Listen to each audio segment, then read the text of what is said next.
because I want to talk about this research because there are so many people who keep saying that I'm not creative, I wasn't born creative, and so on. And that's, in fact, that's not the truth. Everybody has that 5-year-old within them.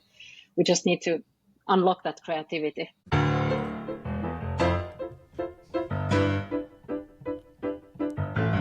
You're listening to CX Passport, the show about creating great customer experiences with a dash of travel talk. Each episode, we'll talk with our guests about great CX, travel, and just like the best journeys, explore new directions we never anticipated. I'm your host, Rick Denton. I believe the best meals are served outside and require a passport. Let's get going. Big day, CX Passport travelers. We are heading to a new destination as today's guest comes to us from Finland. I've actually spent a whopping 24 hours in Helsinki back in 1990 on an overnight while we were on the way to a high school trip to what was then the Soviet Union. So I can tell you both the passage of the years and just that tiny little time that I was there makes me eager to return vicariously to Finland through today's guest. Welcome, Sirte Pihlaja. When you think of guests for CX Passport, I'm not sure you'd expect a career that started in journalism. Yet that's exactly where Sirte started her career journey. With roles on the media side at the Finnish broadcasting company and on the press information side as the press officer for the Finnish Ministry of Education, she's seen both sides. Both sides. A perspective that might be pretty valuable to customer experience. Might explore that a bit later. Transitioning to the consultancy world, Sirte explored digital media and digital self-service, along with public sector design. Her entrepreneurial spirit led her to launch her own company in 2010, specializing in customer experience, loyalty, and customer dialogue. Y'all, CXPA is a well-known organization to those of us in the CX world, and specifically to CX Passport travelers. Well, it's quite well known to Sirte as she was one of the founding members of CXPA back in the early 2010, 2011 era, including starting the Finnish branch in 2013. And just to add to the intrigue, Sirte brings the creative side out as a trained, serious LEGO play facilitator. I kind of wish we were doing this episode in person while we build and talk at the same time.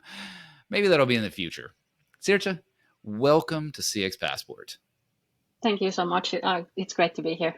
Yeah, I am sincerely excited. This is going to be a good ride here.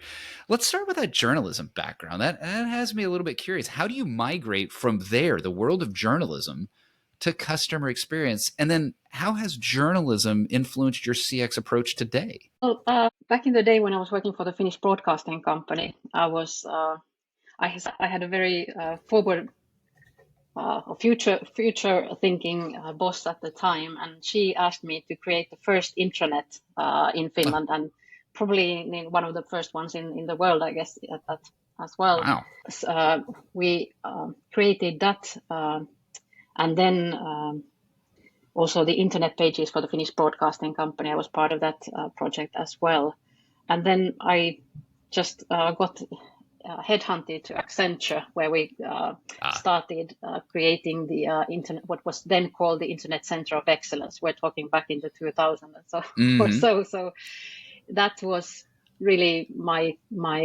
kind of way into the internets of the World Wide Web as a profession. But I had been already keen on it since the 1990s. So I was part of the using like emails and IRC, internet relay chats and things like that. We were also doing like chats on a VAX VMS machine. So way back then, like on the web 0.1, I would say. Yeah. So and I think that journalism, coming back to your question about journalism, it has many similar traits to doing customer experience, because you have to always think about your audiences, what is of interest to them when you're creating your feature stories, and what you need to inform them about at different phases. And I think that thinking back now, I was already doing some kind of customer journey when I was doing journalism. Yeah. That's something that I hear a lot. And I even think about it in my own experience where I will think back to a period of my career that was labeled something else. For me, it was process excellence, process improvement, and then realize later, oh, wait, that actually was very customer experience oriented. I just didn't know to call it that way, or had a slightly different lens on it. And your point of the fact that journalism is about understanding the audience, along with capturing authentic truth and authentic stories and reality, to then be able to communicate that to your audience, aka your customer. Mm-hmm. Imagine, journalism has a whole bunch of creativity in it as well. And we talked about that Lego play, right? And the idea of using Legos. I want to go back to that here in a little bit, but I want to stay general first. And it's just the spirit of creativity that I want to talk to you about. As kids, our creativity is off the charts. In fact, we almost laugh about what kids come up with, right? It's encouraged, it's celebrated. We want more of it. And then creativity is something that many of us claim. We say, I'm not a creative person. I think the business world is really the world that does its best to squash creativity out of people. I'm curious, though, especially with your exposure to Lego and just creativity in general. Why is it important to keep alive as adults, especially in the business and the experience worlds? Well, firstly, what I think is that we're already exposed during our days at school, back at school, because everybody's Oh, being yeah. pushed into this same kind of I don't know, funnel, that everybody needs to be exactly the same at the end of their school time. And in fact, there is a very famous study by George Land from 1965 and onwards, where he had been asked to create this some kind of test that would discern the creative talents who were applying for NASA. Oh, And he in fact came up with this, and it regularly still they evaluate people who are going into NASA with this, as far as I know, and it discerns the 2% the creative geniuses within people who are applying to these jobs. And he wanted to take it a step back from there with his research partners. And what they did was that they took a bunch of kids aged from 4 to 6 years old, 1,600 of them altogether, and they put them through this same test. And when they started doing this test, they had like 98% or like almost 100% of the kids would score on the creative genius level. And wow. then they would take these same kids when they would be 10 years old, and only about a third of them, so 30%, would then score on the creative level, or this same level. And then another 5 years later, they had maybe 12% of them who were even like measurably creative. Huh. So there's about 1 million adults who have gone through this test nowadays, and it keeps giving the same results. So he started pondering about these things, that why is it so that clearly you could see this, that there was a Right. in this, and they came up with these theories about how it is our school years that take the 5-year-old creative genius from within us and somehow squash. Huh. And here I am Squash that. blaming business, and it's actually it's our schools that Yeah. took care of it well before any of us got into the university or the Yeah. business worlds. Interesting. So we unlearned creativity really during our time, and so because I want to talk about this research because there are so many people who keep saying that I'm not creative, I wasn't born creative, and so on. And that's, in fact, that's not the truth. Everybody has that 5-year-old within them. We just need to unlock that creativity.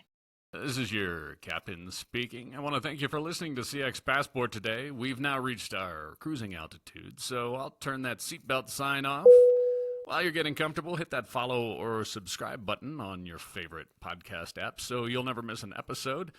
Love it if you'd tell a friend about CX Passport, leave a review so others can discover the show as well. Now, sit back and enjoy the rest of the episode. I absolutely love that. And I do want to know kind of, so Well, you can tell you just broke my synapses there, because I'm sitting here thinking, oh my gosh, I was thinking it's the business world. You're right. I think back to school, sort of squashing it, the kid that's sort of out of the lines, that sort of, that whole phrasing. I think it's too obvious to say, why do we need creativity in business? Let's just assume that that's a fact for now.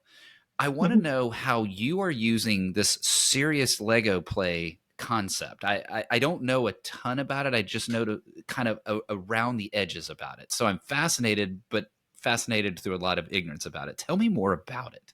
How did you get into it? How are you applying it with clients today? What does it look like? Well, LEGO Serious Play is a methodology that LEGO created for themselves. Or actually, they invited two university professors, Johan Roos and Bart Victors, to create it for them. And it's based on 30 different academic theories. Well, flow is the one that is probably most known out of these 30 theories. And that's the one that really is what LEGO Serious Play is all about, is getting people into that flow state of mind where they can, come up with new ideas, be innovative, create new things. The way how it works is that there's this, well, originally there were 4 applications, one for creating new strategy, because that was what the LEGO group was after, because they needed to change their strategy, and they needed to do that very innovatively and very fast, because they were on the brink of a bankruptcy. I'm not saying that LEGO Serious Play is the thing that saved them, but it was certainly had its hand in there. Right. Yeah, so they open sourced it by the millennium, and then people who are trained facilitators of the LEGO Serious Play methodology have been, creating their own applications on top of that. And we've also done that through the CX Play. And the idea there is that we're utilizing this whole LEGO Serious Play methodology and materials to do the same stuff that we would otherwise be doing for customer experience design.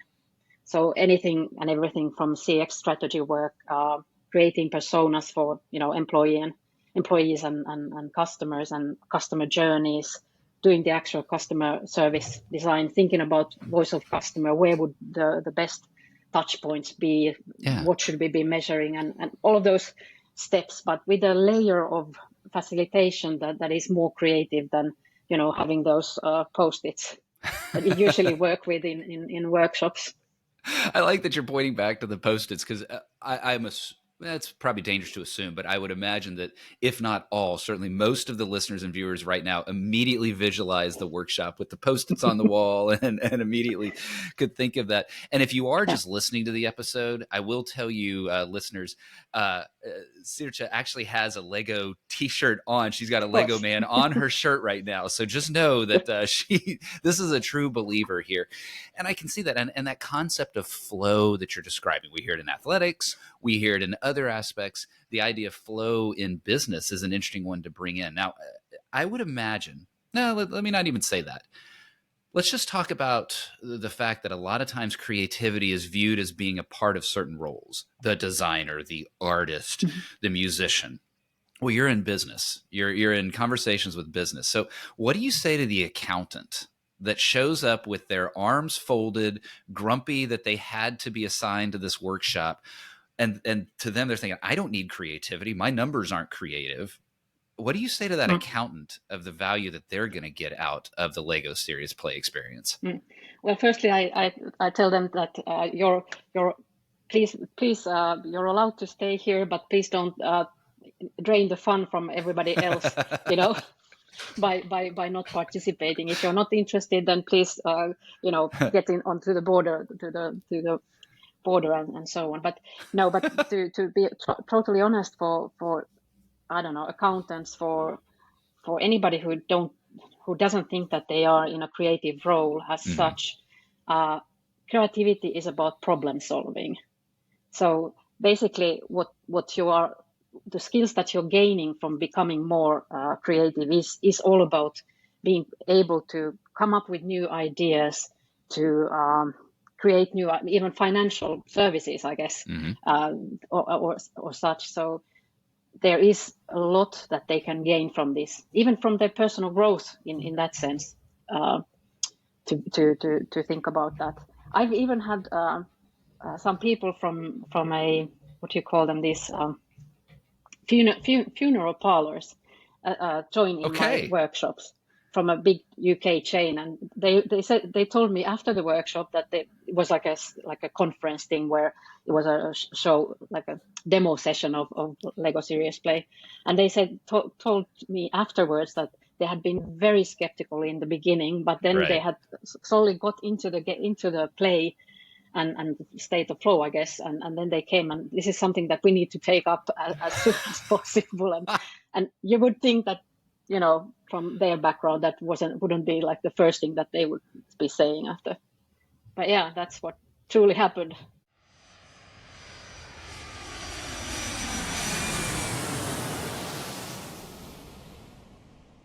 Oh my gosh, Sirte, of all the things I expected you to say, I did not expect you to say that the mortuary business, the death industry, the funeral services were the ones that said, "Oh, we've got really new creative ways to serve our customers." Not Customers. sure what the right noun is there, but Mm, the right way to serve our industry, and that mm. I really would never have expected you to tell me that Lego Serious Play impacted that industry. So, True, because you true have story. broken, I certainly believe you, and now because you've broken my brain a second time on the episode here, I think it's time for us to take a little break here, and it is nice to do a little change of pace.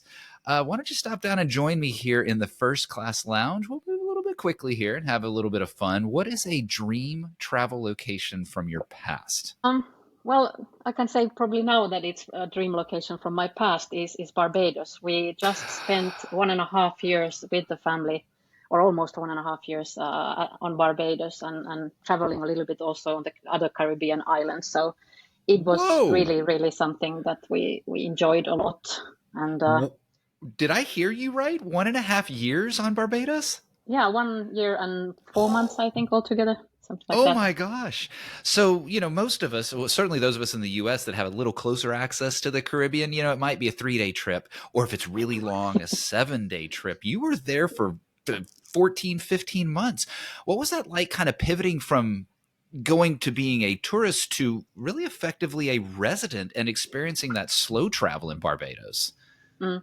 Well, that is really what it was all about, because I've been traveling a lot in the past, seeing like most of the Asian countries and whatnot, and we don't want to be just traveling anymore, if you know what I mean. It Mm-hmm. has always been about understanding local culture, meeting with local people, trying to understand their traditions and culture and so on. So this was really taking us and the whole family into a very immersive experience as such, Wow. to understand the Caribbean way of life, I guess. Oh my gosh. Well, unfortunately, I can't, but I wish I could. Maybe you and I just create a separate podcast episode just about living in Barbados, but we'll do that in a separate one. Whether it's short or long travel, what is a dream travel location you've not been to yet? Japan. It's Ah, something that I yeah. have always dreamed of, and I've actually been studying Japanese, the Oh, language good. and the culture, for several years at the university. So I'm very keen on traveling there. I was supposed to go there last fall with my friends, but they went already in the summertime, and I couldn't join Ah. them back then. So now I'm waiting for the next opportunity to go there. Well, listeners and viewers know this, that I've talked about this a bit, that we as a family had an opportunity to go to Japan through the Oh, fact that my son studied abroad there. And so we went for a week and a half. I will say, love, definitely go, prioritize it, go solo if you need to. I will say your choice to study the language is going to prove incredibly fruitful. There's a lot of places in the world that you can sort of get by. That's one that having some rudimentary skills really helps. So I admire you for doing that study before heading over. One of the things I loved about Japan, and I don't mean to lead the witness, Your Honor, here, but it is the food. So what is a favorite thing of yours to eat? mm, I love trying out different kinds of exotic fruit, I would say. So we always Oh, try to find something in that area. But really, any kind of food that is, for me, food is a full experience. Let's say, in yeah, the sense that I appreciate the whole journey of going to a restaurant and getting that great yeah. service, the different different plates that you get, and by the time I'm at the dessert, I certainly have had my best experience for a long time, or then the other way around probably. But that usually doesn't happen, luckily. But it doesn't have to be like, let's say, fine dining as such. Right. For instance, in Barbados, the best experience was when we were on a sandy beach and there was a sun setting in the background, and there was like a, I don't know, swing by next to us and so on, and you had all the flavors and smells, and the waitress was very nice and all of that. So it's really about the whole experience for me. Food. Oh my gosh. And like this is something I got from my brother, because he was in the hospitality business and still has that background. So he was always talking about how like hospitality is a theater, and you're not in fact buying like just food. You're buying a ticket for a performance. I like that. And I really appreciate how you're describing. It doesn't have to be fine dining. Some of our best experiences. I have a similar memory of a beach in Thailand and a little shack that we found. Just here, you're at the luxury resort, and then you go down the beach to the shack, and the shack was perhaps at times better than the luxury resort dining experience. This will be interesting given your perspective towards food, Sirte, but what is a thing that you were forced to eat growing up, but you hated as a kid? Ooh, I was afraid you might ask that. I always do. There is a Finnish so-called delicacy that we only eat for the Easter festivities. Okay. And let me say, I won't describe it in any more detail, but it's made of hops, and it looks brown, and you put cream on top of it. Okay. So it has a specific taste that really you need to, let's say, appreciate. But nowadays I'm a grown up and I actually like it myself. So I guess it's a thing that your taste buds change a little bit as well. Well, I hear that a lot. The evolution. Yeah, a lot of guests have spoken of vegetables that they just retched at when they were a kid, and yet came to love as adults. And there's still some on my list that I still am not a fan of. But you're right, how it evolves. Closing out the first class lounge. We'll go back to travel here. What is one travel item, not including your phone, not including your passport, that you won't leave home without? I would love to say my camera, but that is probably part of my phone, so I'm not sure if that's allowed. So I'll say just some kind of video equipment, because I love to get the memories, also like record the memories that I get, so that I can make these small experiences out of them, and try to explain that to all my friends, and well, they probably get bored of all the photos that I've been taking from Barbados, but I love to get back to those and those special moments that we had there.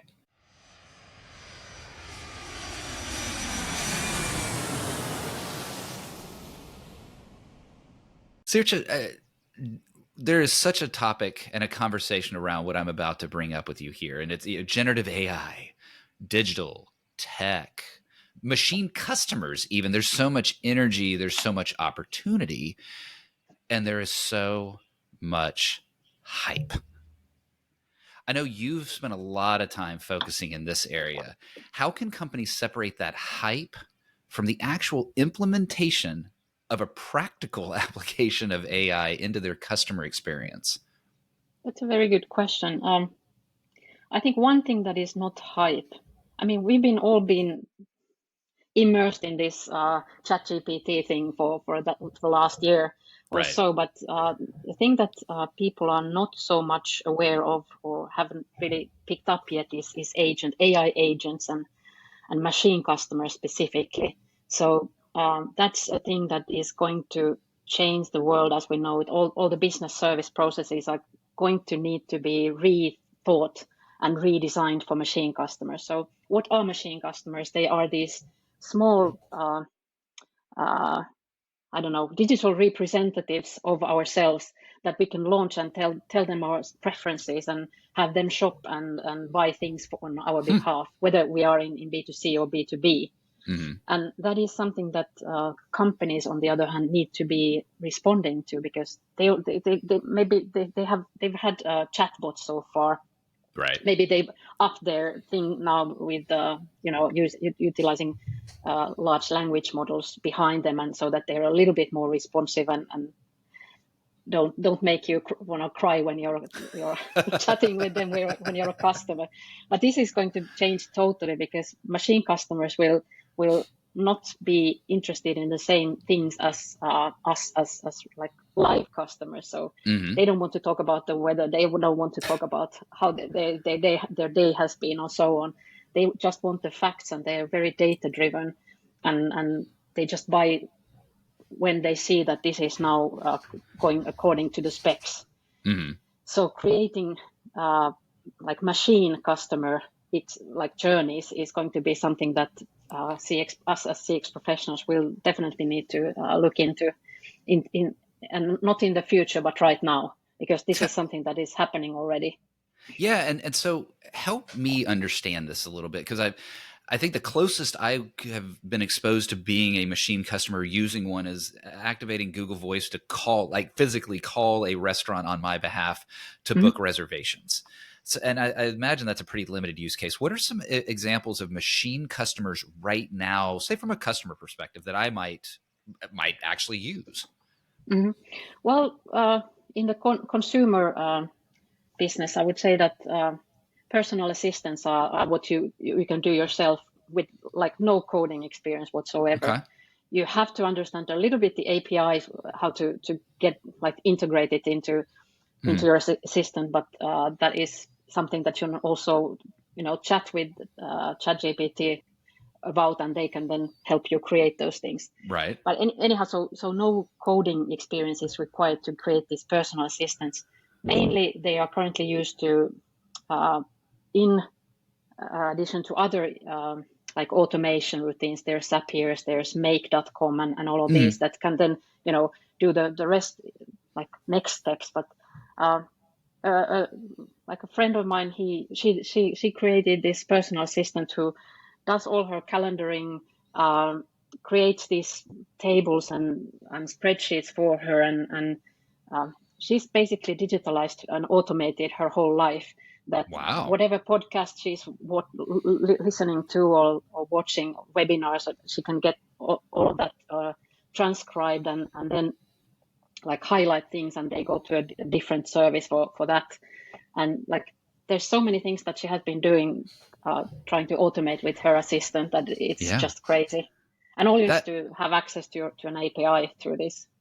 Yeah, and you know what's interesting to me? Well, all of that was interesting. But the thought that I had as you were saying that is a thought that I've expressed earlier, and others have said that we're at the worst it's ever going to be as far as quality, right? So what you described was, kind of my eyes got a little big and exciting, that sort of stuff. And this is just the beginning, the infancy of what you're describing. And so if there's a listener or viewer that was like, that didn't sound like much, well, just wait. Just wait, because that's the thing. We are very much at the beginning. Yeah, like another example that I thought of that came to my mind is that a very practical one is that you might want to have your assistant create a plan for like a dinner for the whole week for your family with all the special dietary requirements taken into account. Then go online and see the recipes for it, and see what products you need to buy. Go to our preferred online grocery store, make the actual orders for those. Look from our calendars that when are we going to be home, so that they can be home delivered to us, and almost cook the food for us as well. Nothing short of that. My that's it. You broke my brain a third time. My jaw is starting to drop a little bit. My eyes are getting oh wow.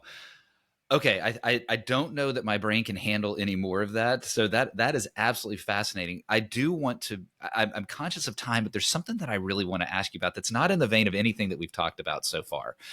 And it is, I get the opportunity to talk to someone in Finland, and I'm getting the opportunity to talk to someone who actually started the Finnish branch for CXPA.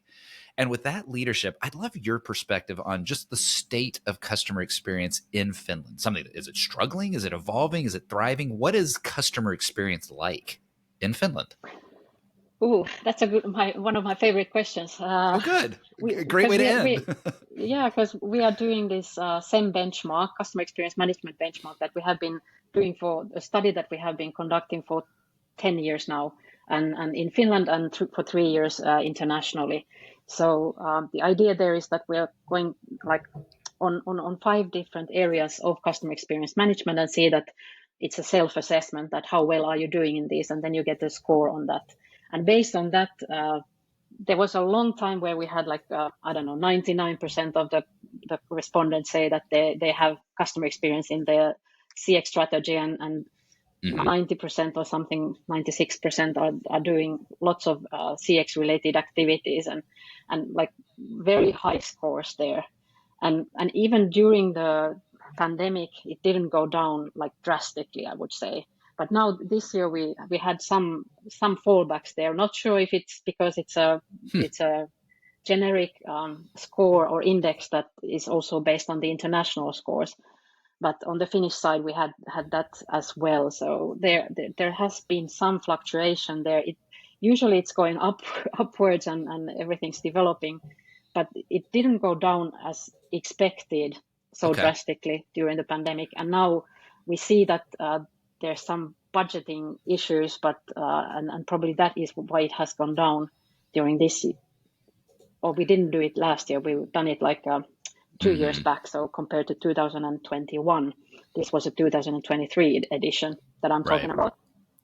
So now what is happening is that they are getting their budgets back, and the teams slowly start to work on and investing in CX activities again. So there's some light that is coming, I see. And I think that then it's just going to go forward from there, especially thinking about the kind of technological advancements that we have. Like in Finland, we're quite advanced as such. And now that AI is such a big part of CX and EX, I think that is going to kind of give us a big leap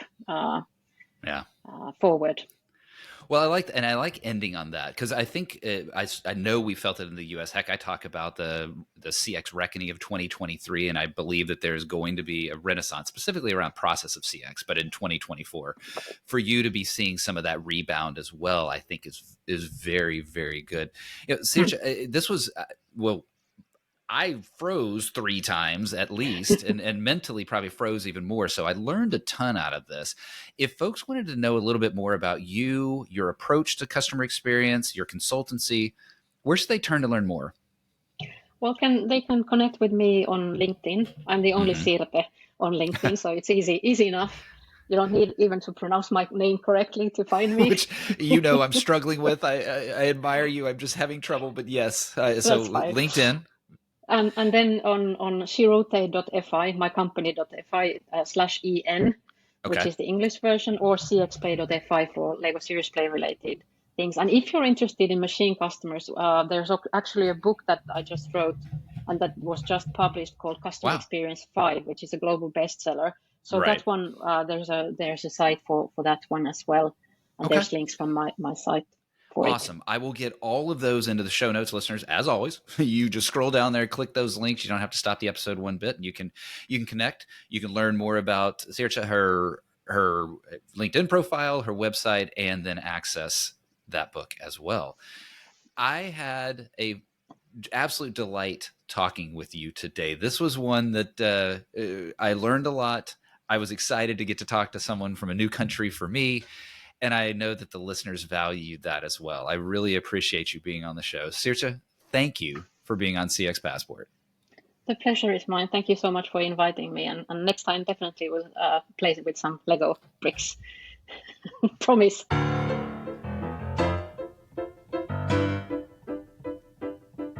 Thanks for joining us this week on CX Passport. If you like today's episode, I have 3 quick next steps for you. Click subscribe on the CX Passport YouTube channel or your favorite podcast app. Next, leave a comment below the video or a review in your favorite podcast app so others can find and enjoy CX Passport too. Then head over to cxpassport.com for show notes and resources that can help you create tangible business results by delivering great customer experience.